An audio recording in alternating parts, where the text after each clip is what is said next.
Hi everyone, welcome back to the channel study smartly with Jyoti. हम अभी सर्वे के बारे में पढ़ रहे हैं। सर्वे के बारे में अभी तक हम लोगों ने जाना कि जब हमें एक लार्ज पॉपुलेशन के बारे में कुछ जनरलाइज्ड व्यू पता करना होता है तो हम इस पूरे ही पॉपुलेशन के बारे में हम नहीं जान सकते, एक एक पर्सन से हम नहीं पूछ सकते। इसमें से कुछ लोगों को हम चूज करेंगे, वो पर्पसबली भी हो सकता है या रैंडमली भी हो सकता है, और उसे हम सैंपल के रूप में लेंगे और उनसे हम कुछ क्वेश्चंस पूछेंगे और उसके बेसिस पे हम एक रिजल्ट निकालेंगे, उसे ही हम बोलेंगे सर्वे। तो सर्वे में हम दो प्रिंसिपल को यूज करेंगे अपने सैंपल को निकालने के लिए। पहला तो वो हम रैंडमली यूज कर सकते हैं, जो रैंडमली किसी पर्सन को हम ले लें, या दूसरा हो सकता है पर्पसिवली हम किसी चीज़ को हम या किसी पर्सन को, किसी विलेज को, किसी टाउन को हम अपने रिसर्च के लिए चूज करें। जो हमारा रिस्पोंडेंट्स होगा, जो जिसके ऊपर हम रिसर्च करें, वो दो तरीके से हम चूज कर सकते हैं सर्वे के अंदर। इन चीज़ों के बारे में हमने अपने पिछले लेक्चर में जान लिया है। आज का जो हमारा लेक्चर होगा उसके अंदर हम समझने की कोशिश करेंगे सर्वे क्या होता है, सर्वे के स्ट्रेंथ क्या हैं, उसके वीकनेसेस क्या हैं, और सर्वे कैसे सेंसस से अलग है। तो हम अपना टॉपिक शुरू करते हैं। The main strength of the survey method is that it is able to provide a broad overview representative of a large population with relatively small outlay of time and money। इस सर्वे का main strength जो है वो यही है कि हमें एक ब्रॉडर ओवरव्यू प्रोवाइड करता है रिप्रेजेंटेटिव्स का, यानी एक लार्ज नंबर ऑफ पॉपुलेशन का एक आउटलुक हमें बता देता है सर्वे। एग्जाम्पल के लिए इलेक्शन हुआ, इलेक्शन में जो सारे लोगों से तो पूछा नहीं जाता है जो आपने किसको वोट दिया, आपने किसको वोट दिया।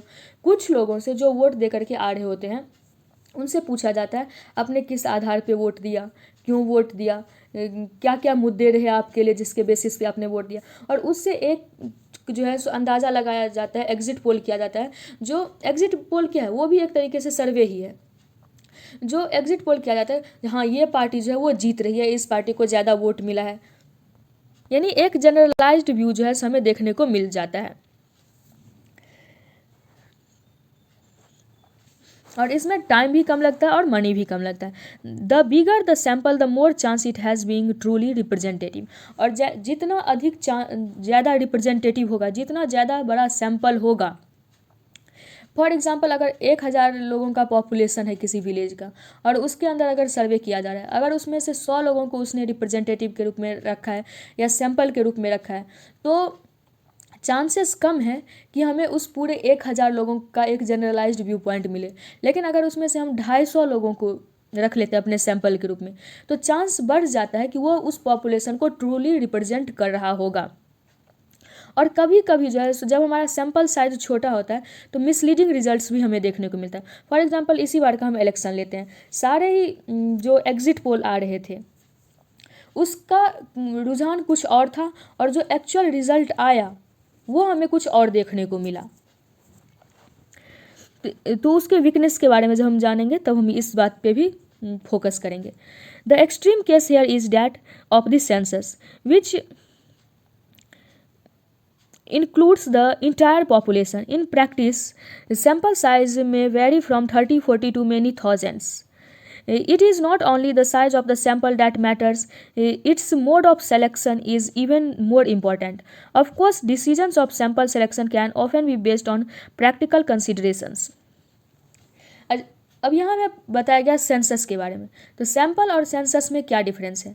जब एक इंटायर पॉपुलेशन से हम कुछ जानना चाहते हैं या इंटायर पॉपुलेशन के बारे में हम जानना चाहते हैं तो वो होता है हमारा सेंसस। लेकिन जो हमारा पॉपुलेशन है उसमें से कुछ लोगों का व्यू पॉइंट हम जानना चाहते हैं, उस रिजल्ट को जनरलाइज्ड करना चाहते हैं, तो वो होता है हमारा सर्वे।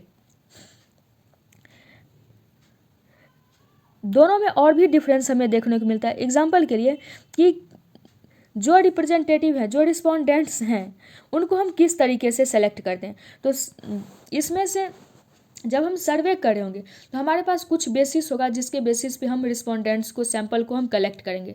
लेकिन जब हम सर्वे सेंसस कर रहे होते हैं तो सारे ही लोग हमारे जो हैं वो रिस्पोंडेंट्स होते हैं, हमारे सैंपल होता है। In situation where a census is not feasibly the survey becomes the only available means of studying the population as a whole. और हर मान लेते किसी एक टॉपिक पे हम आइडिया जानना चाहते हैं, तो हम पूरे पॉपुलेशन से जान नहीं सकते हैं। तो सेंसस जो है वो फिजिबल नहीं है, वो ईजिली किया नहीं जा सकता है। तो वहाँ पे जहाँ पे हम जो चीज़ें फिजिबल नहीं है, हम ईजिली उस चीज़ को कंडक्ट नहीं कर सकते हैं सेंसस, तो वहाँ पे सैंपल जो है हमारे लिए बहुत ही फ़ायदेमंद हो जाता है, हमारे लिए इम्पोर्टेंट हो जाता है। The unique advantage of this survey is that it provides an aggregated picture, that is a picture based on a collectivity rather than on single individuals taken separately. सबसे जो बड़ा एडवांटेज हमें सर्वे का ये देखने को मिलता है कि ये हमें एक कलेक्टिव पिक्चर दे देता है, यानी एक इंडिविजुअल का पर्सपेक्टिव हमें, जिससे कि हम इंटरव्यू करते हैं तो इंटरव्यू में अगर हम किसी इंटरव्यू तो हम सारे लोगों का कर नहीं सकते हैं, किसी 2-4-5 लोगों का करेंगे तो हमें उस 2-4-5 लोगों का ही पर्सपेक्टिव हमें पता चलेगा। लेकिन जब हम एक सर्वे करते हैं तो एक लार्ज पॉपुलेशन का पर्सपेक्टिव हमें पता चल जाता है। तो इसलिए कहा गया कि सर्वे जो है वो हमें एक एग्रीगेटेड पिक्चर प्रोवाइड करता है, ना कि हमें कुछ इंडिविजुअल पर्सपेक्टिव हमें देता है। Many social problems and issues become visible only at this aggregative level. They cannot be identified at the more micro level of investigation. However, like all research methods, survey also has its disadvantages. Although it offers the possibility of wide coverage, this is at the cost of depth of coverage. यानी जो हमने इससे पीछे वाले lecture में पढ़ा कि सर्वे के अंदर हमें एक लार्ज कवरेज तो मिल जाता है, एक ब्रॉडर पर्सपेक्टिव मिल जाता है, एक जनरलाइज्ड रिजल्ट मिल जाता है, मनी कम लगता है, टाइम कम लगता है, एक एग्रीगेट रिजल्ट हमें देखने को मिल जाता है। लेकिन इसके कुछ डिसएडवांटेजेस भी हैं। क्या कि जब हम एक सर्वे कर रहे होते हैं तो हम उनसे बहुत सारा क्वेश्चन नहीं पूछ सकते हैं, बहुत डीप में उनके बारे में हम नॉलेज नहीं ले सकते हैं। यानी एक एडवांटेज अगर हमें देखने को मिलता है कि एक एग्रीगेट रिजल्ट हमें देखने को मिल जाता है, एक ब्रॉडर पर्सपेक्टिव हमें मिल जाता है, वहीं पे किसके कॉस्ट पे, तो डेप्थ, यानी जिस सब्जेक्ट के बारे में हम जानना चाहते हैं उनका डेप्थ नॉलेज हमें देखने को नहीं मिलता है, यहाँ पे वाइड कवरेज नहीं हो पाता है। This is at the cost of depth of coverage. It is usually not possible to get in-depth information from respondents as part of a large survey. Because of the large number of respondents, the time spent on each must be limited. Moreover, since the survey questionnaire is being taken around the respondents by a relatively large number of investigators, it's become difficult to ensure that complicated questions or those requiring detailed promoting will be asked of all respondents in exactly the same way. इसमें बताया गया कि जब हम एक सर्वे कर रहे होते हैं और हमारे पास लार्ज नंबर ऑफ पॉपुलेशन है, यानी मान लेते हैं हमारा सैंपल साइज जो है सो 5000 का सैंपल साइज है, 5000 लोगों से एक व्यक्ति तो क्वेश्चन पूछ नहीं रहा होगा, तो जो क्वेश्चन होगा तो मान लेते हैं जो 100 लोग ऐसे हैं जो कि उन सारे लोगों से वो क्वेश्चन पूछ रहे हैं, तो क्या 100 लोगों का जो क्वेश्चन पूछने वाले हैं उनका सेम वे होगा क्वेश्चन पूछने का? क्या तो जो क्वेश्चन पूछ रहे हैं उन पे भी डिपेंड करता है कि जो रिस्पोंडेंट है, जो जवाब देने वाला है, जो आंसर करने वाला है उनके क्वेश्चन का, वो किस तरीके से रिप्लाई करता है, उनके क्वेश्चन पूछने के तरीके पे भी डिपेंड करता है। तो चूँकि सबका तरीका अलग अलग होगा तो सबका जवाब भी अलग अलग होगा, ये भी एक कॉम्प्लिकेशन हो जाता है। Differences in the way of questions are asked of answers recorded could introduce errors in the survey, और यहाँ पे एक एरर देखने को हमें मिल सकता है सर्वे के अंदर। That is why the questionnaire for a survey has to be designed very carefully, since it will be handled by persons other than the researcher themselves. There is little chance of correction or modifications in the course of its use. यानी जो researcher होते हैं वो तो खुद सारे लोगों से क्वेश्चन पूछ नहीं सकते हैं, तो जो रिसर्चर होते हैं उनसे अलग कोई पर्सन होता है जो कि ये सर्वे कर रहा होता है और उसके रिजल्ट को एक रिसर्चर यूज कर रहा होता है, तो उसमें कुछ एरर के चांसेस भी होते हैं और उसको वो रिसर्चर खुद उसमें मॉडिफिकेशन नहीं कर सकता, खुद उसमें करेक्शन नहीं कर सकता है। तो ये एक कह सकते हैं नेगेटिव पॉइंट ऑफ व्यू हमें सर्वे को देखने को मिलता है। Given that there is no long-term relationship between investigator and respondent and hence no familiarity of trust, questions that can be asked in a survey have to be of the kind that can be asked and answered between strangers. यानी मान के चलते हैं किसी से question पूछा जा रहा है, अब किस तरीके के क्वेश्चन पूछा जा रहा है, तो लोग क्या जो लोग आंसर कर रहे हैं क्या वो सही आंसर कर रहे हैं, या एक मॉडरेट कोई आंसर देते हुए लोग निकल जा रहे हैं। तो चूंकि जो क्वेश्चन कर रहे हैं और जिनसे क्वेश्चन कर रहे हैं दोनों के बीच में कोई ट्रस्ट नहीं है, दोनों एक दूसरे के लिए स्ट्रेंजर है, तो जो आंसर कर रहा है वो भी सोचेगा जो हम कुछ बीच का रास्ता निकाल करके ही आंसर देते हुए चलें। और जो क्वेश्चन पूछने वाला है वो भी हर क्वेश्चन उससे पूछ नहीं सकता है उस प्रोडक्ट से related. Questions of a personal और sensitive kind can not be asked, यानी अगर कोई सेंसिटिव क्वेश्चन है, कोई पर्सनल क्वेश्चन है, तो जो क्वेश्चन पूछने वाला है वो इजीली पूछेगा नहीं। और अगर उसने क्वेश्चन पूछ भी लिया तो जो जवाब देने वाला है, जो रिस्पोंडेंट है, वो क्या पता वो सही जवाब दे रहा है या गलत जवाब दे रहा है।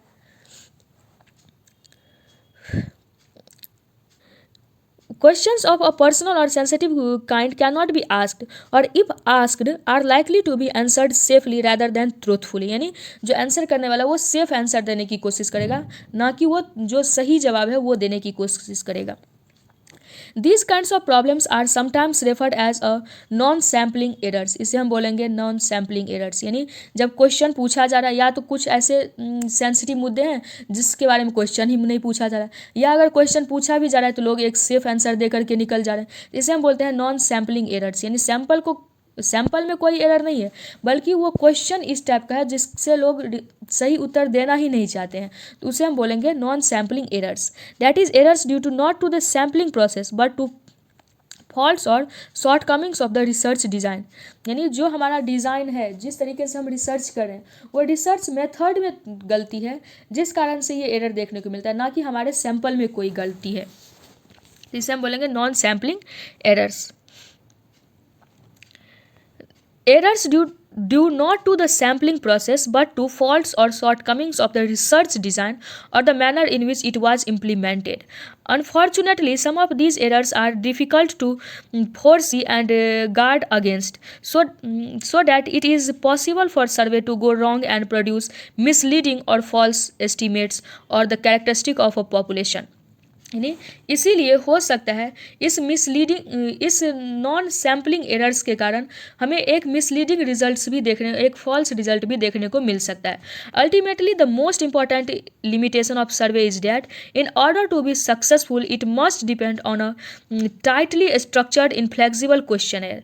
यानी क्वेश्चन का जो एक कह सकते हैं सर्वे का जो एक बहुत बड़ा लिमिटेशन है, बहुत बड़ा डिसएडवांटेज है, वो ये है कि हम हर तरीके के फ्रीली क्वेश्चन नहीं पूछ सकते हैं। अगर हम सर्वे को सही करना चाहते हैं, नॉन सैम्पलिंग एरर ना आए हमारे क्वेश्चन में, या किसी तरीके का मिसलीडिंग रिजल्ट हमें ना मिल जाए, इससे अगर हम बचना चाहते हैं तो उसके लिए एक ही मेथड है कि हम बहुत ही टाइटली क्वेश्चन को जो है सो डिज़ाइन करें। जिस क्वेश्चन को हम डिज़ाइन किए उससे एक भी क्वेश्चन इधर उधर का ना पूछा जाए, यानी उसमें किसी भी तरीके का फ्लेक्सिबिलिटी ना हो, और यही लिमिटेशन हो जाता है। और अगर फ्लेक्सिबिलिटी नहीं होगा तो हम ज़्यादा जान ही नहीं पाएंगे उसके बारे में। Moreover however well designed the questionnaire might be its success depends finally on the nature of the interactions between investigator and the respondent. और मान लेते हैं हम एक वेल डिज़ाइन जो है क्वेश्चन सेट भी कर दिए, फिर भी उसका जो फाइनल रिजल्ट होगा वो इसी चीज़ पे डिपेंड करेगा कि जो क्वेश्चन पूछ रहा है और जो आंसर कर रहा है उस दोनों के बीच किस तरीके का कनेक्शन डेवलप हो रहा है, and specially on the goodwill and cooperation of the latter. यानी अगर वो एक दूसरे को कोऑपरेट कर रहे होंगे तो आंसर भी अच्छा मिलेगा और सही आंसर मिलेगा। अगर वो एक दूसरे को कोऑपरेट नहीं कर रहे होंगे तो मिसलीडिंग रिजल्ट्स हमें देखने को मिल सकता है। तो आज के लिए हम इतना ही रखते हैं। मुझे उम्मीद है सर्वे आप लोगों को बहुत ही अच्छे तरीके से समझ में आया होगा। अब हमारे पास एक ही टॉपिक बचा है इस बुक के अंदर, वो है इंटरव्यू। इसे हम अपने नेक्स्ट लेक्चर के अंदर कवर करेंगे। अगर आपको ये लेक्चर अच्छा लगा हो तो आप वीडियो को लाइक करें, चैनल को सब्सक्राइब करें, और अगर कोई डाउट है तो आप कमेंट सेक्शन में ज़रूर पूछें। Thanks for watching.